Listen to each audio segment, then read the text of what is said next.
Hi, I'm Liv and today I'm going to be finishing the Dreamland Billionaires series by Lauren Asher. This series has been popping up on my For You page over and over for the past, I want to say like 3 months, and I've had these books for ages and I have read the fine print but I haven't actually completed Final Offer or Terms and Conditions, and I really wanted to read Love Redesigned and I can't really read it without reading these because they have little cameos in that book. I want to know what these people are like first before I read that book and find out more about them. But you don't want things to get spoiled for me in Love Redesigned and the Lakeside Billionaires series. Let's talk about this one real quick. This book, The Fine Print, was a good little starter to the Dreamland Billionaires series. I always feel like the first book really like sets the groundwork, so books like Flawless and Twisted Love set the groundwork and set the frame for the rest of the series. This book was good. This book was about Rowan and Zara, and Zara works at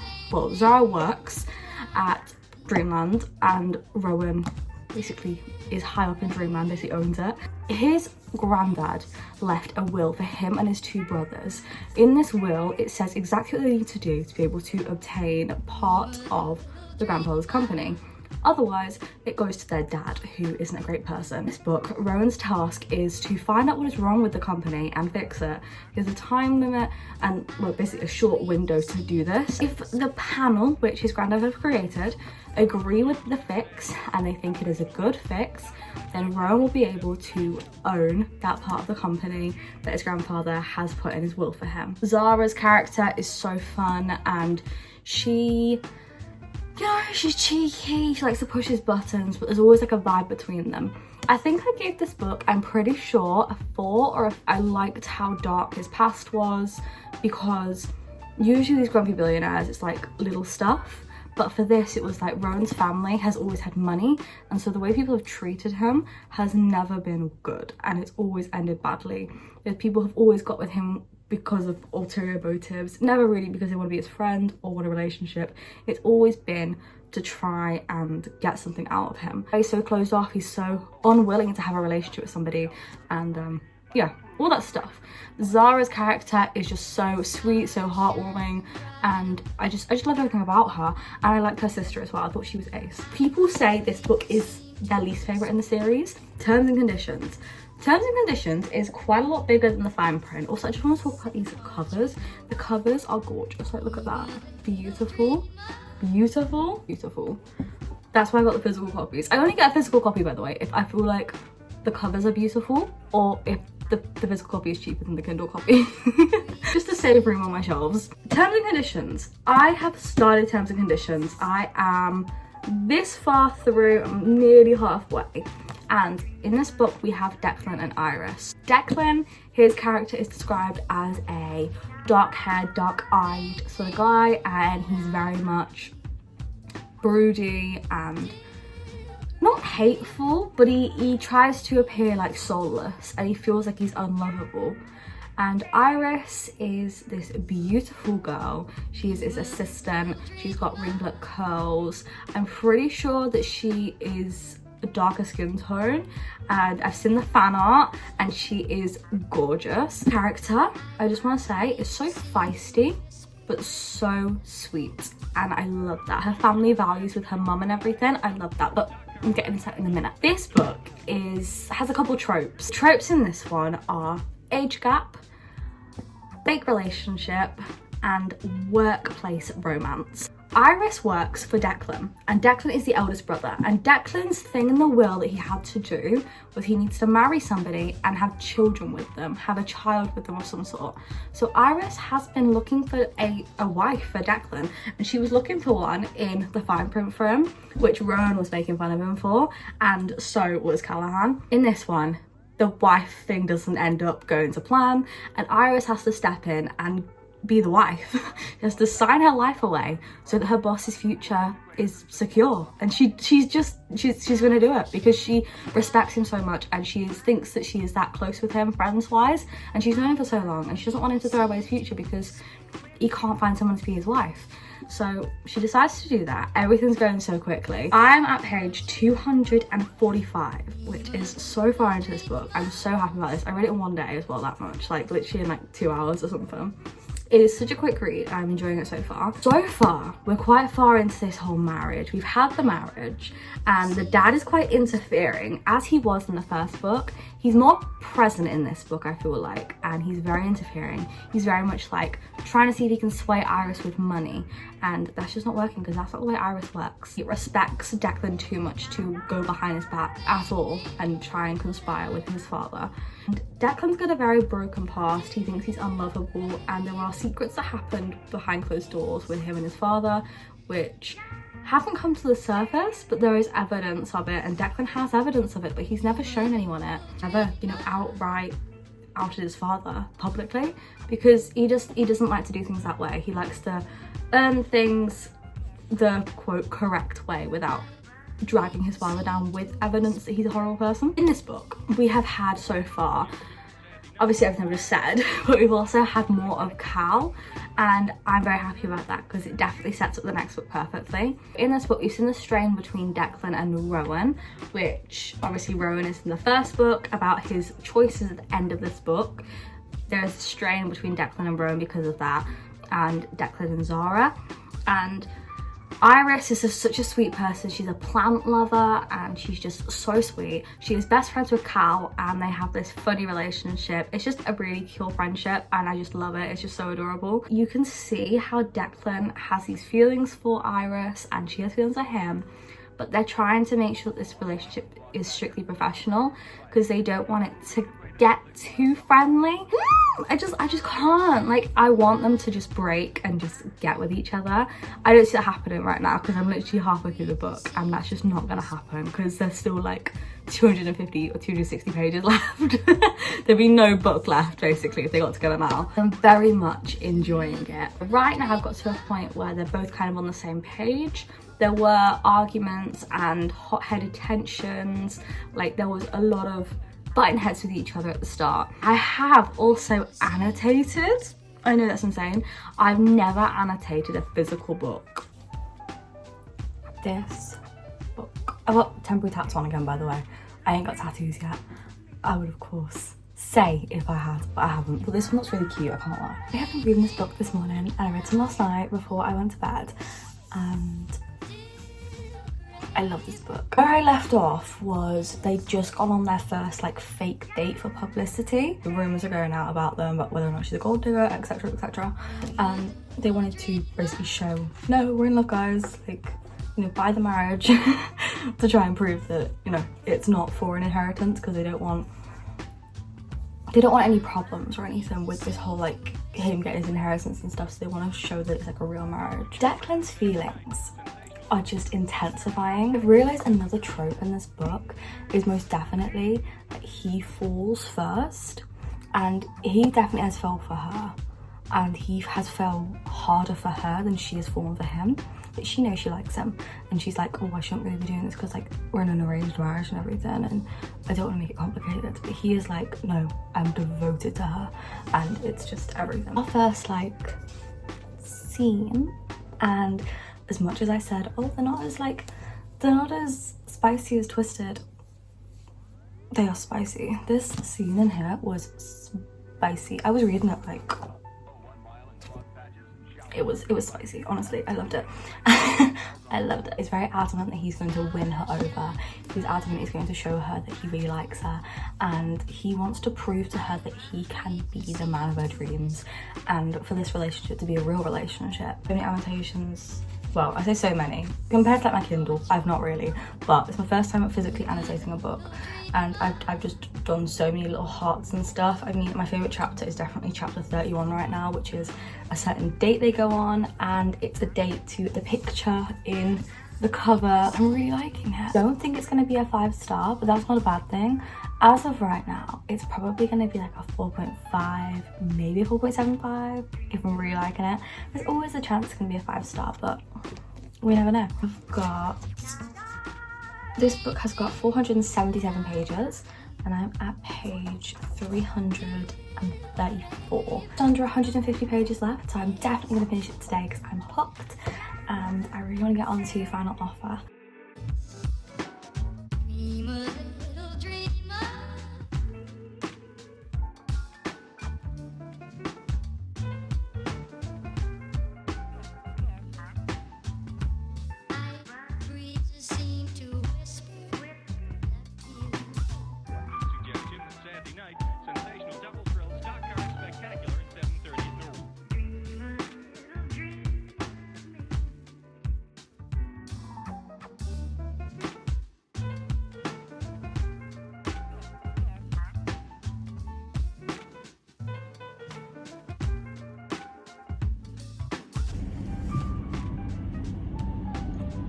All I'm saying is chapter 34.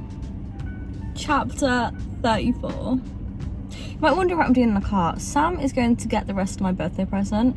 I already know he is. He's getting me the rest of it, which is books. So I'll probably be doing a book haul with a lot of books because it's my 20th and I'm very excited. This book, chapter 34, has me, and this might bump it up to a 4.75. It has bumped up for a 4.75 as of right now. It could be a 5-star if it continues being this good, but the standard for like a romance for a 5-star for me right now is books like, for a happy book, one that I've read that is a 5-star that was a romance was one I read for my Read and Anticipated Reads, and it was By a Thread by Lucy Score, and that book was phenomenal. It had me crying, it had me laughing, it had me doing everything, and yeah, that was a 5-star for me. So that is the standard for romance books for me to be a 5-star. I'm on page 349. Dude, I'm emotional. I am emotional. So we're in a different location again because Sam had another errand. So it's fine because I get to read my book on that days. I've literally got this much left, the tiniest amount left. I'm on page 409. This book has the typical, you know, something bad happens, one of them's trying to win the other person back, and it's just really upset me. Like, it's not even a massive thing that's happened. It's bad, but it's not unfixable, but it still made me really sad. And Cigarettes After Sex started playing, which is a really good band. I really enjoy listening to them, and their song Sunsets came on, and it's a really good song, but it just set the vibe, and now I'm sad. I'm gonna finish it today though, definitely, because I'm enjoying it so much, and I really like Declan. He has got a temper on him, I will say that, but that's given, considering he's trying to be anything but his dad, who was always known for being angry and having such a temper, that he's unintentionally got a temper now because he's like so headstrong on like not being his dad. I've finished this book.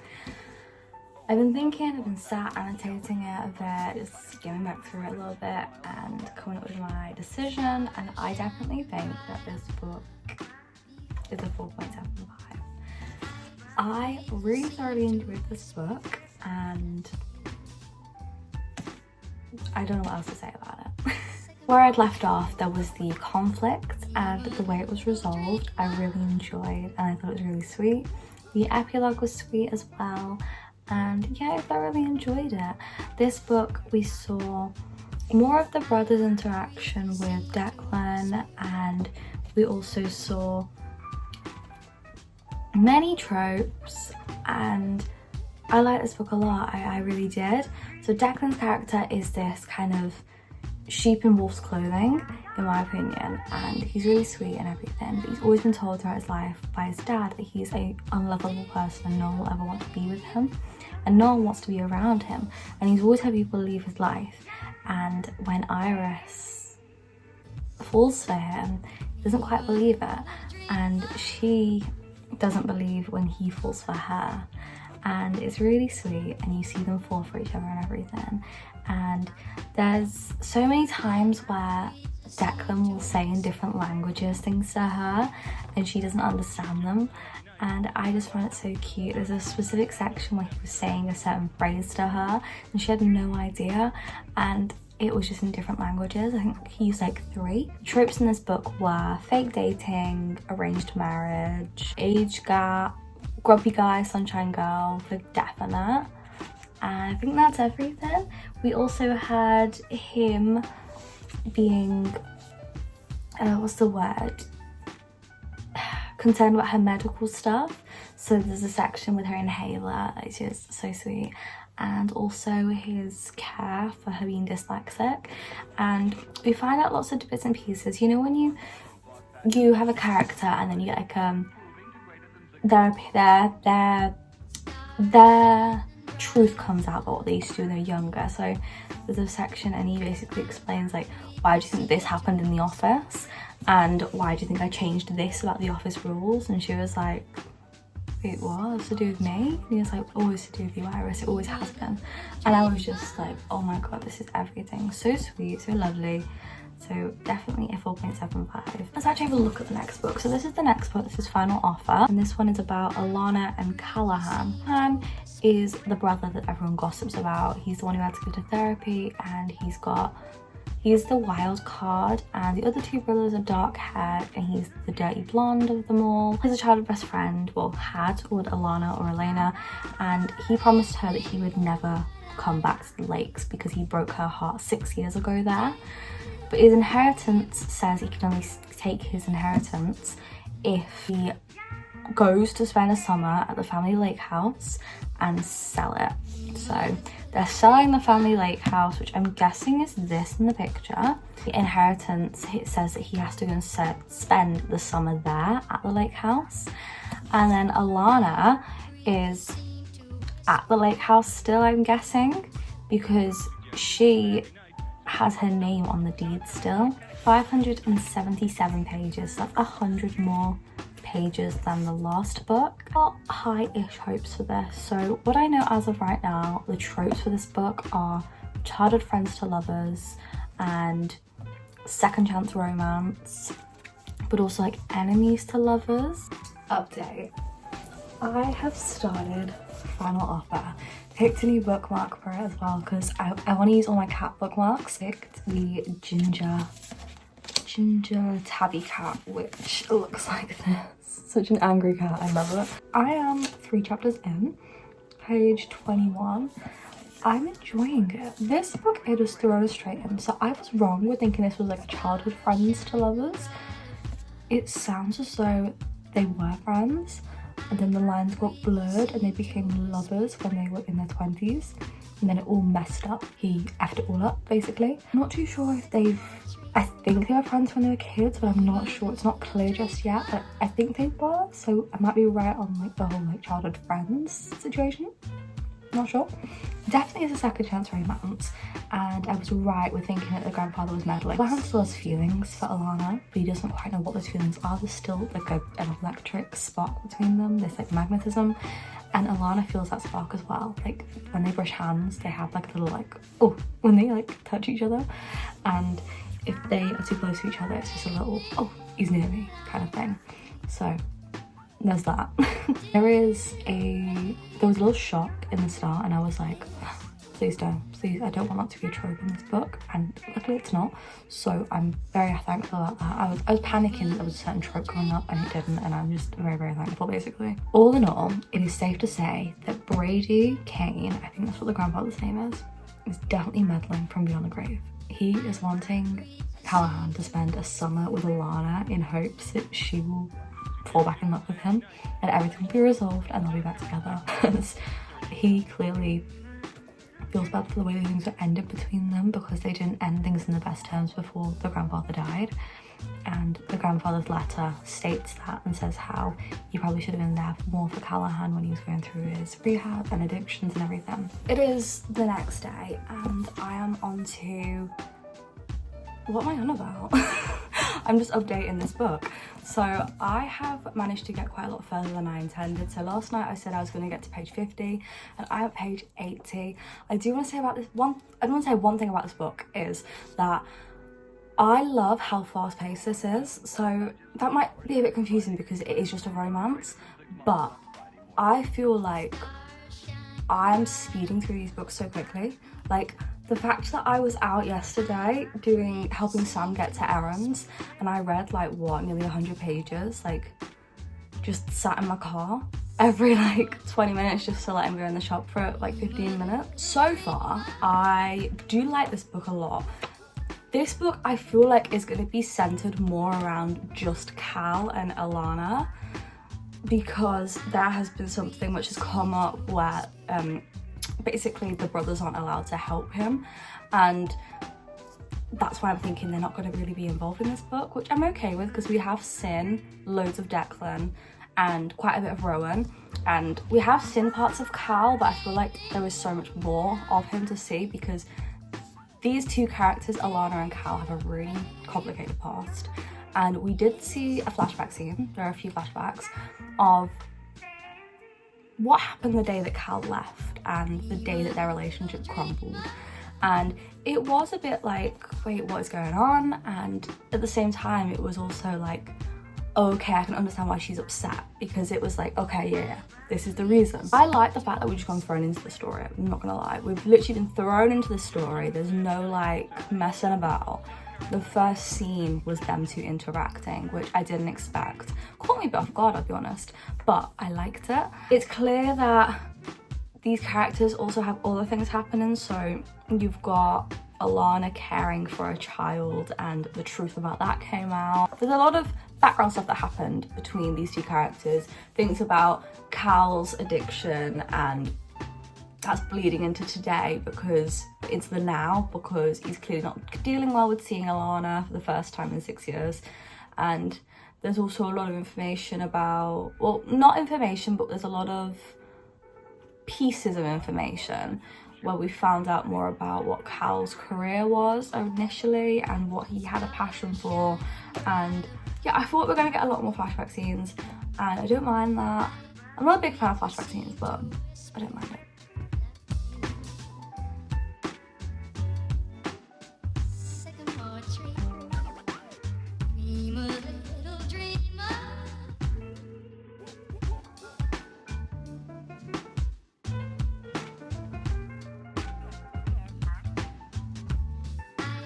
Breezes seem to whisper you.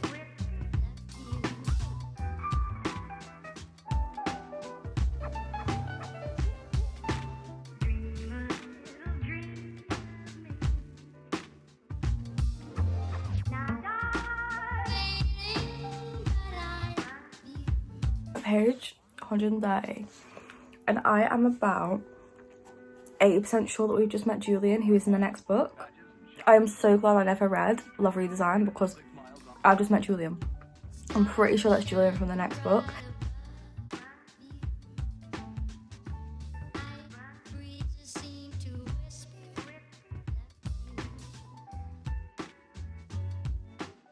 Sycamore tree, dream a little dreamer.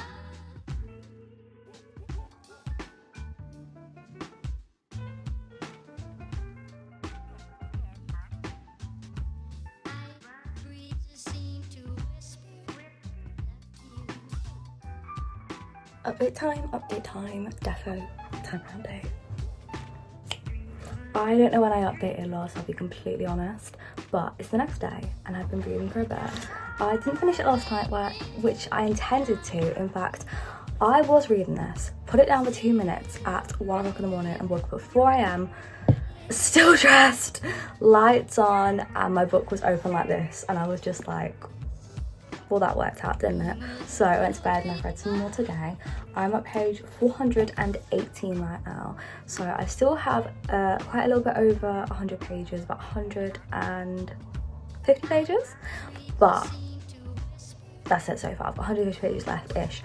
I really am enjoying this book. It's definitely going to be a 4.5, 4.75 for me, potentially a 5-star, but right now I think I need something to push it into a 5-star. The last 50 pages will definitely show me if it's a 5-star or not. I'm really enjoying it. So far we've seen the bond between Cal and Cammy, and we've really seen Lana and Cal start to form their friendship again, and he's trying to help her trust him again after what he did to her. This book, it doesn't say this in the trigger warnings or anything, there is no trigger warnings, but there is a lot of talk about substance abuse and addiction. So if that is something that you struggle with hearing about, then I wouldn't recommend reading this, because it is a big topic in this. Cal suffers with addiction, and so does Lana's sister, and that's a big focus. Right now we have got to the point where we're seeing more of Zara and Rowan. We didn't see loads of them in the last book. We saw quite a bit, but every time I always think this, whenever I'm in a series and we see more of the characters from the first couple books, it always makes you feel more. So for instance, the Twisted series, my favorite couples are Alex and Ava, and Reese and Bridget, and that is because not just because of their books, So Twisted Love, obviously it was a great book, I enjoyed it, but even more so than that, in the other books we saw so much more of Alex and how much he really adores Ava. Anna is the writer. How much he adores Ava, and that just makes me adore him even more. So seeing more of them in other books I do appreciate, because you just get to know the character more, and you just get other sides of them and how other people perceive them. So we're seeing like how Cal and Lana perceive them. So yeah, we have tension again between some of the brothers. There's Declan and Cal. Something happened at the start of the book and there's still some tension there, and hopefully they're going to work it out. But it's very clear that Declan still cares for his brothers so much, because we obviously know in the other books about how Declan was the guy to look after his family after his mum passed away, and he was, you know, the guy who took charge, and he was the dad of the family, and he was just trying to look after his brothers as the eldest, and he still is that way. He's still protective of them, and Cal just interprets it the wrong way, but Declan means well. And yeah, it's just tension. Okay, so this book started off really great. We got the dynamic between Cal and Lana. We also got a bit of backstory to why they fell out and what happened to them when they were kids and their relationship and everything. And we're thrown straight into the drama and everything, which I loved. And it started off really good. I'd say the first half was solid 4.5 star. Really enjoyed it. And then the middle dipped. So Cal, his inheritance thing that he had to do was he had to go back to the lakes and live there for a summer, and then have to sell the house. And the house is where Lana was living, as I told you at the start. And Cal has an addiction, and that's how their relationship crumbled in the first place, was because of Cal's addiction. So Lana's not willing to trust him until that is sorted and taken control of fully. And you know, she's not very willing to trust him unless that happens. The moment it dipped was when things were happening, but there wasn't enough happening. There was a certain thing happening, I think it was in the last 200 pages to be fair. There was something happening, but it wasn't in detail enough for me to care about it, and it happened too quickly that I was like, no way did that all get fixed within that short amount of time. I also found myself more interested in Declan and Iris, which is bad because this book is about Cal and Lana, but yeah, every time Declan and Iris got in the book, I was just more interested in them, in their story, in their dynamic, which that was happening, and Dec's character development. I really wasn't that keen on Cal's character in the last 200 pages. I also noticed a couple lines were recycled from Terms and Conditions, and I didn't quite like that. Like one about, are you insane? No, I just love you. And then one, like a line like that was also in Terms and Conditions, and I found it a bit like, oh, I don't like it when lines are recycled like that. Very ending I just wasn't keen on. But the epilogue to me was typical. I expected it to happen. And also the very ending of this book, the resolve, I just felt was incredibly predictable. The 3 years later jump as well, like the way to close off this series, I also didn't like, I didn't enjoy. And I just felt all around that this book was way too long. I think this book should have been 470 pages like the last book, or even less like the fine print. I honestly couldn't give this book more than a 4-star because I felt so underwhelmed. I really didn't enjoy it, and it shocks me that people gave this a 5-star because I just feel so underwhelmed and so unfulfilled. And it's so weird because it was on the straight and steady path for it to become like a 4.5, 4.75. It's Read Love Redesign. I'm really excited for that one because I have good hopes for that. But yeah, I really didn't enjoy Final Offer. So yeah, that's the video. Hope you enjoyed. I'll see you guys next time in another video. I know this video is up slightly late. I did say it's going to be up on Sunday, but it's my birthday and there's no way it's going up tonight. I'll see you guys on Thursday with another video. And yeah, hope you have enjoyed. And tell me if you've enjoyed the Dreamland Billionaires series down below. Bye.